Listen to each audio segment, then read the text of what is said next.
નમસ્કાર વિદ્યાર્થી મિત્રો, 12 સાયન્સ ભૌતિક વિજ્ઞાન ચેપ્ટર નંબર 4 ગતિમાન વિદ્યુત ભારો અને ચુંબકત્વ એનું આજે 12મો સેશન છે. આજે આપણે એક ટોપિકની ચર્ચા કરવાની છે, ગેલેનોમીટરનું વોલ્ટમીટરમાં રૂપાંતર અને એક દાખલો છે. લાસ્ટ સેશનમાં આપણે ગેલેનોમીટર જે છે, ગેલ્વેનોમીટર એનું એ મીટરમાં રૂપાંતર ભણી ગયા.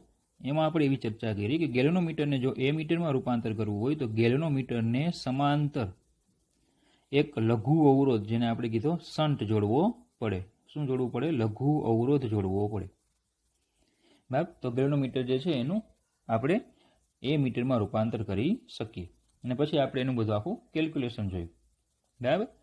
ચાલો, એ મીટર જે છે એ પ્રવાહ માપક છે. તો ગેલેનોમીટરનો ઉપયોગ જ્યારે એ મીટર તરીકે થતો હોય ત્યારે પ્રવાહ માપક જે છે એ જે તે ઘટક સાથે શ્રેણીમાં જોડાય. એવું જોડાય શ્રેણીમાં.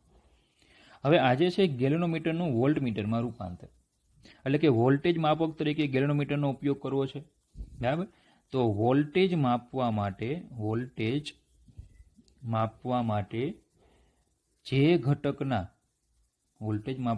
જે ઘટકના બે છેડા વચ્ચે વોલ્ટેજ માપવો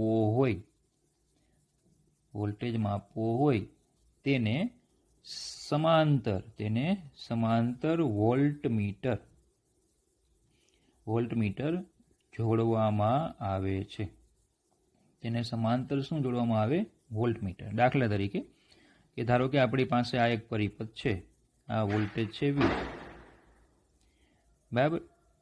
અને ધારો કે અહીંયા છે અવરોધ R.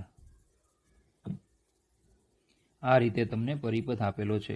આને હું R1 કહી દઉં, આને હું R કહી દઉં, અને આપણે આરના બે છેડા વચ્ચે વોલ્ટેજ માપવો છે. આ જે R છે એના બે છેડા વચ્ચે વોલ્ટેજ કેટલા? તો કે IR જેટલા હોય. પ્રવાહ I પસાર થાય તો વોલ્ટેજ કેટલા હોય? IR. આ વોલ્ટેજ આપણે માપવો છે. તો આપણે શું કરવાનું કીધું કે વોલ્ટમીટરને, એટલે કે જેનો આપણે અત્યારે ગેલેનોમીટર છે એનો ઉપયોગ કરવાના છીએ, તો એ ગેલેનોમીટરને આ ઘટક સાથે કેવું જોડવું પડે? સમાંતરમાં જોડવું પડે. મતલબ કે આ રીતે એને જોઈન્ટ કરવો પડે. એટલે કે ગેલેનોમીટર છે એ આ રીતે જોઈન્ટ થાય તો એ શું માપશે? વોલ્ટેજ. બરાબર. ચલો, આ V1, આ V છે, આ R1 છે અને આ R છે.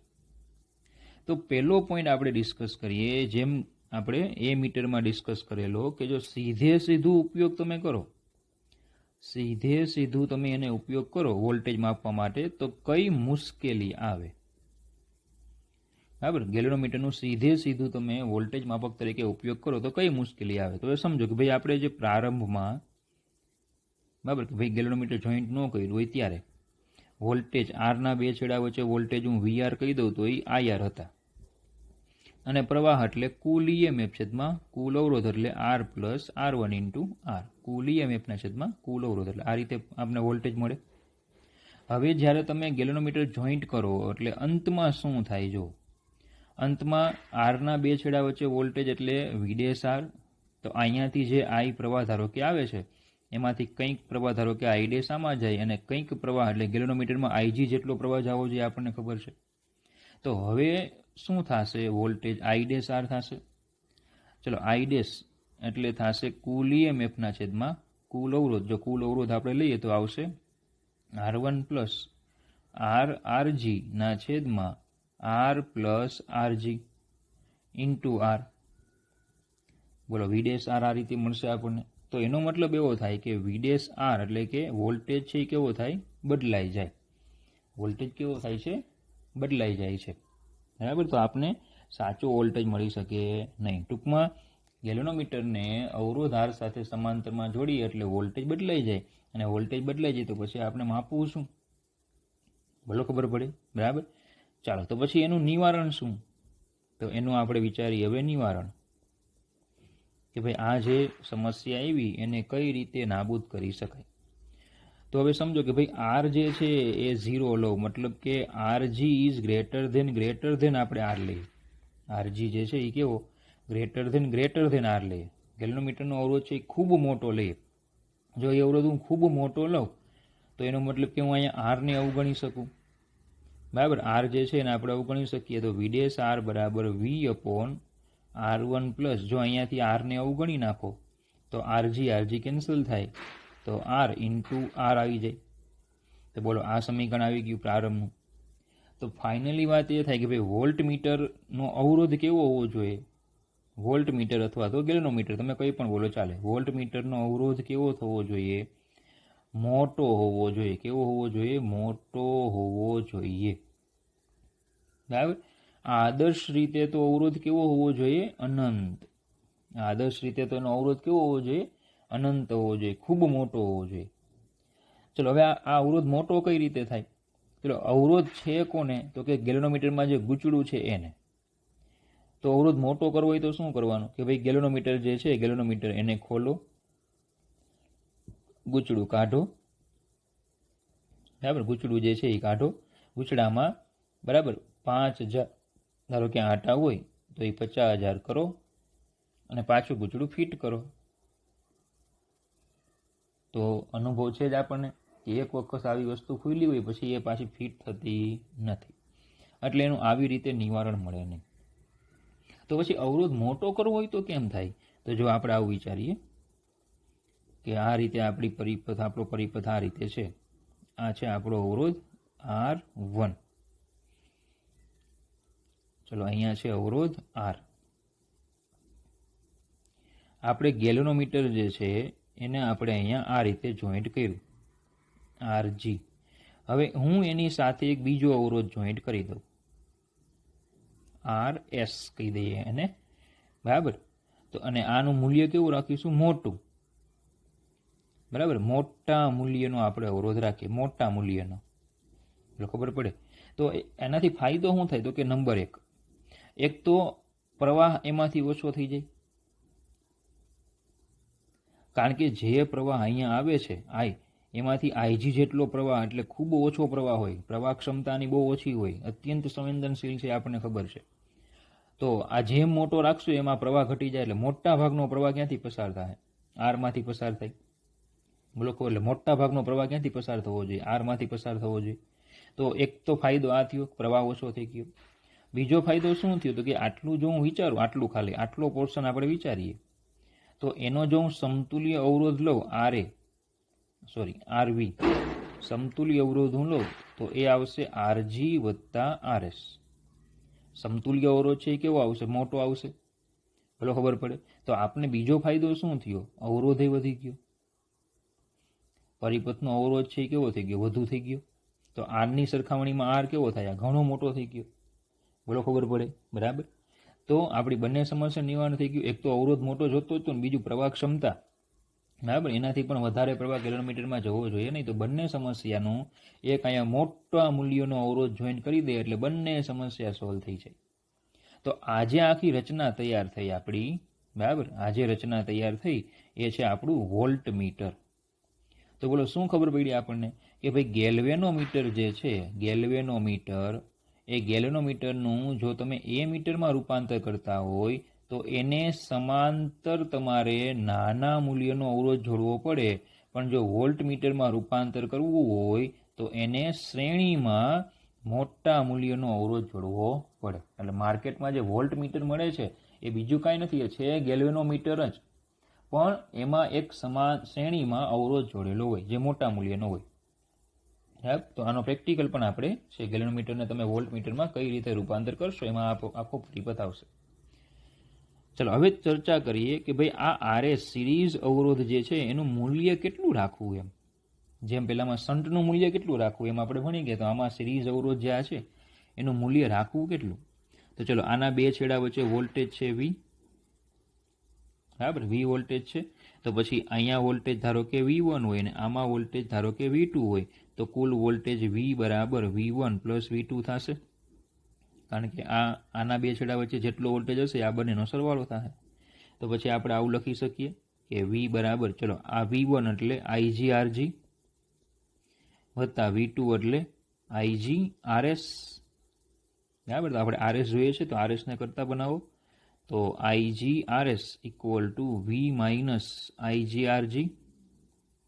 તો પછી RS equal to V/IG minus RG, બરાબર. આ થઈ ગયું અહીંયા RG.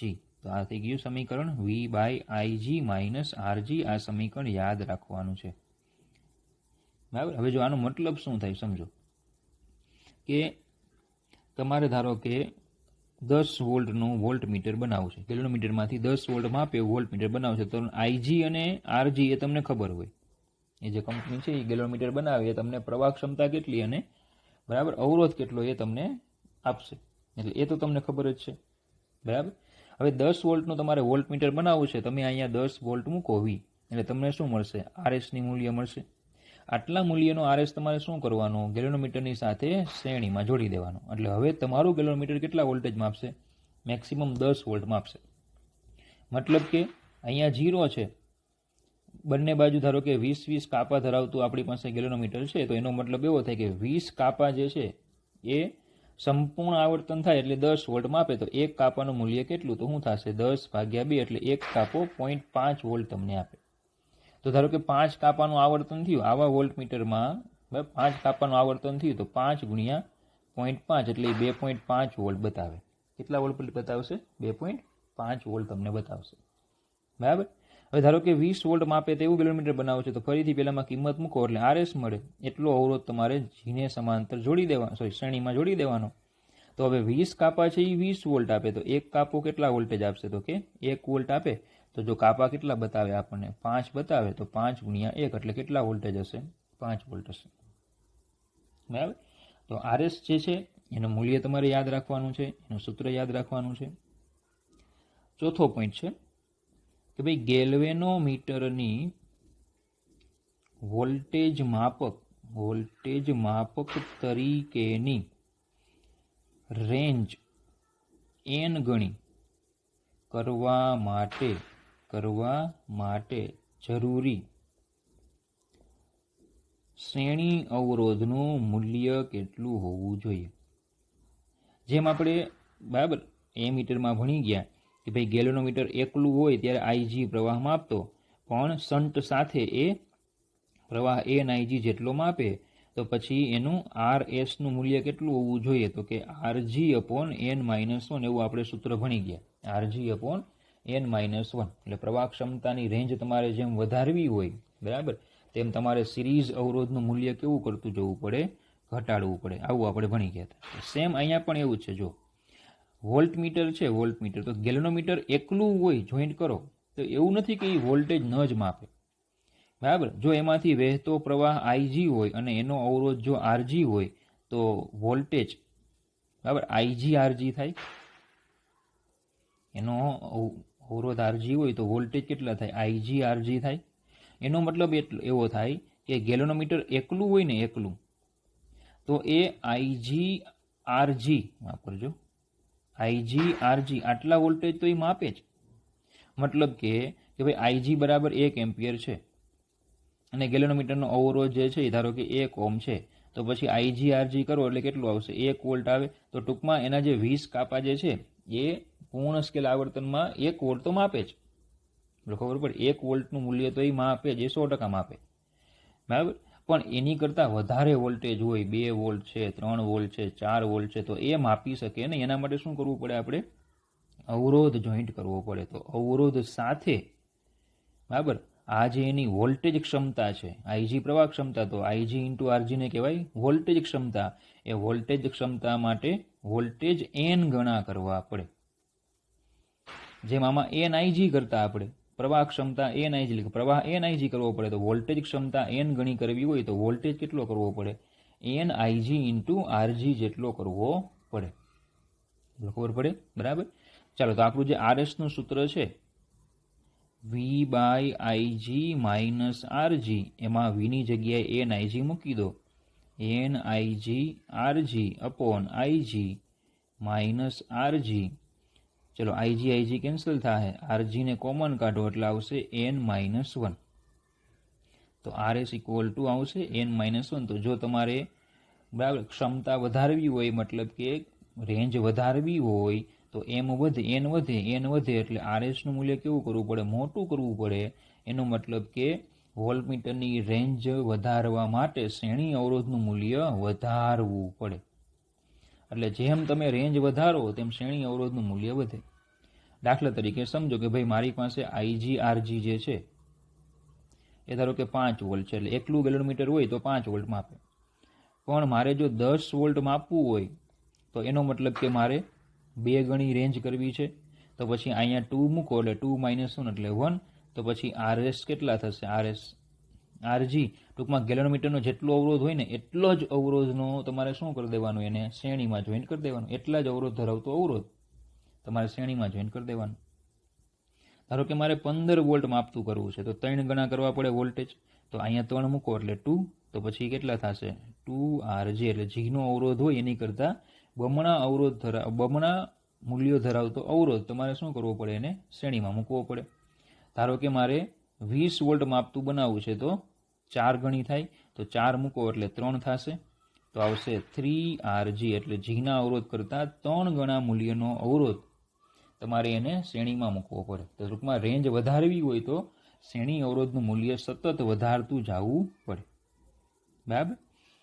ચાલો, 5મો પોઈન્ટ છે વોલ્ટેજ સંવેદિતતા. જો એ મીટરમાં જેવા હતા ને એવા જ પોઈન્ટ મેં આમાં રાખ્યા છે. વોલ્ટેજ સંવેદિતતા. હવે પ્રવાહ સંવેદિતતા કોને કહેતા આપણે? એકમ પ્રવાહ દીઠ કોણાવર્તન. તો પછી વોલ્ટેજ સંવેદિતતા એટલે શું થાય? વોલ્ટેજ સંવેદિતતા એટલે એકમ પ્રવાહ દીઠ એકમ વોલ્ટેજ દીઠ કોણાવર્તન. એકમ વોલ્ટેજ દીઠ કોણાવર્તન. તો એને હું SV કહી દઉં તો SV એટલે phi/V. ચલો, V બરાબર IR થાય અને phi/I એટલે શું થાય? પ્રવાહ સંવેદિતતા થાય. પ્રવાહ સંવેદિતતા એટલે શું લખેલું આપણે? phi/I. તો આ SI/R પણ લખાય અને શું લખાય? SI/R. તો ચલો, આ એક યાદ રાખવાનું સૂત્ર. ચલો બીજું, n ને કેના સંદર્ભમાં યાદ રાખીએ તો phi હતું NAB/K ઇન્ટુ I/V. બરાબર. તો SB ઇક્વલ ટુ થશે NAB/K અને I/V કરીશ એટલે 1/R આવે. V બરાબર IR. તો એના પરથી I/V બરાબર 1/R. બરાબર. તો આ પણ સૂત્ર એક તમારે યાદ રાખવાનું કે SB equal to NAB/K into 1/R. તો આ થઈ ગઈ વોલ્ટેજ સંવેદિતતા. હવે આપણે જે હમણાં સૂત્ર લખ્યું કે SV બરાબર SI/R. તો આ સૂત્ર આપણને એવું જણાવે કે જો પ્રવાહ સંવેદિતતા વધારો તો વોલ્ટેજ સંવેદિતતા વધે, પણ એવું જરૂરી નથી. જોજો, સૂત્ર એવું કહે છે કે પ્રવાહ સંવેદિતતા વધે તો વોલ્ટેજ સંવેદિતતા વધે, પણ એવું જરૂરી નથી. બરાબર. કારણ કે phi/I ને આપણે પ્રવાહ સંવેદિતતા કીધેલી NAB/K. phi/I ને શું કીધેલું આપણે? પ્રવાહ સંવેદિતતા કીધી NAB/K. હવે સમજો કે મારે આને વધારવી હોય તો મેં આટાની સંખ્યા બમણી કરી. બરાબર. આટાની સંખ્યા હું બમણી કરું એટલે બોલો phi/I જે છે એ કેટલા થઈ જશે? 2 phi/I થાય. મતલબ કે પ્રવાહ સંવેદિતતા કેવી થઈ? વધે. આ શું છે? પ્રવાહ સંવેદિતતા એ શું થશે? વધે. બોલો, ખબર પડે? ચાલો, હવે આટાની સંખ્યા તમે બમણી કરો.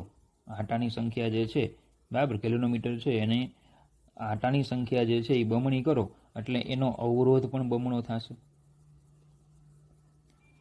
આટાની સંખ્યા બમણી કરો તો એનો અવરોધ પણ બમણો થાય.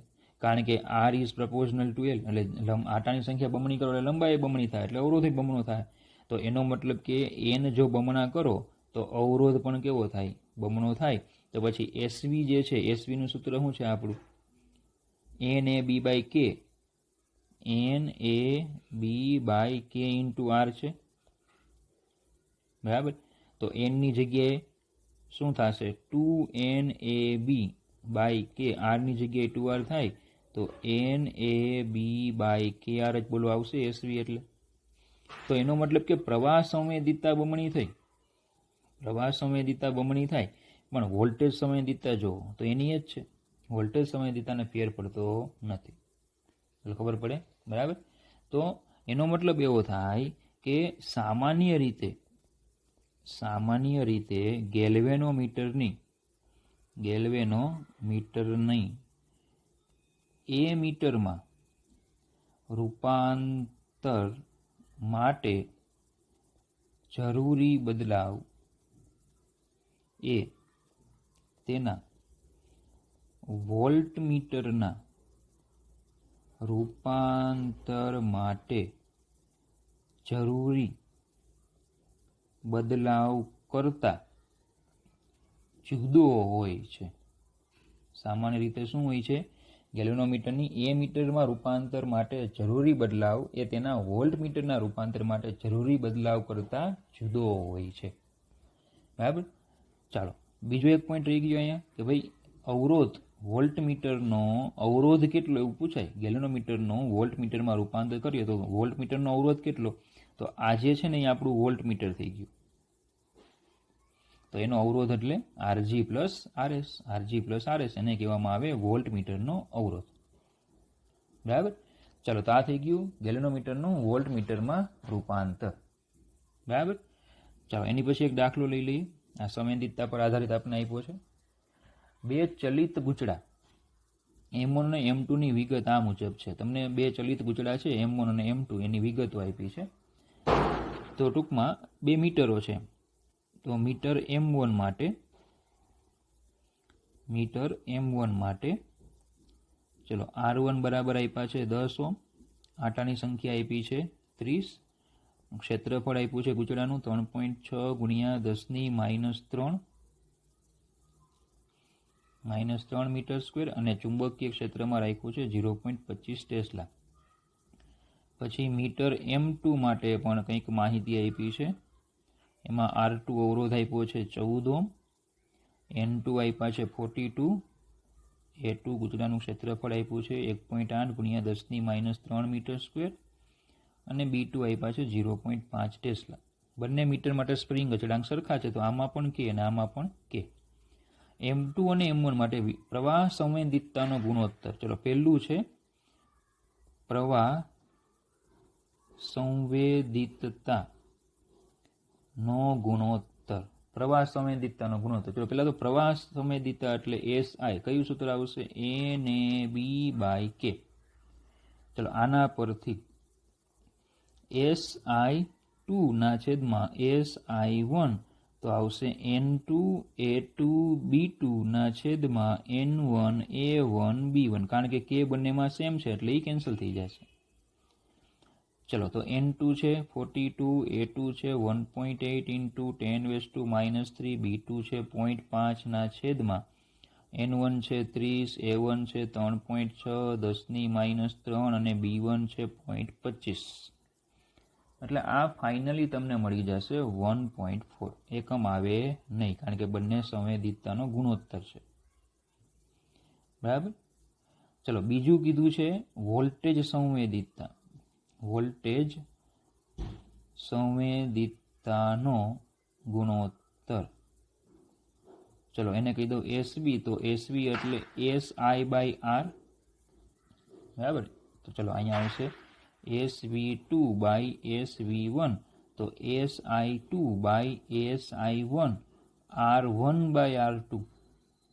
એટલે આ તો 1.4 થઈ ગયું અને અવરોધ આપણને R1 આપ્યો છે 10 અને R2 આપ્યો છે 14. બરાબર. એટલે એ થઈ જશે 1. SV2/SV1 બરાબર 1. બરાબર. તો ચલો આજના સેશનમાં આપણે આટલું જ રાખીશું. Thank you.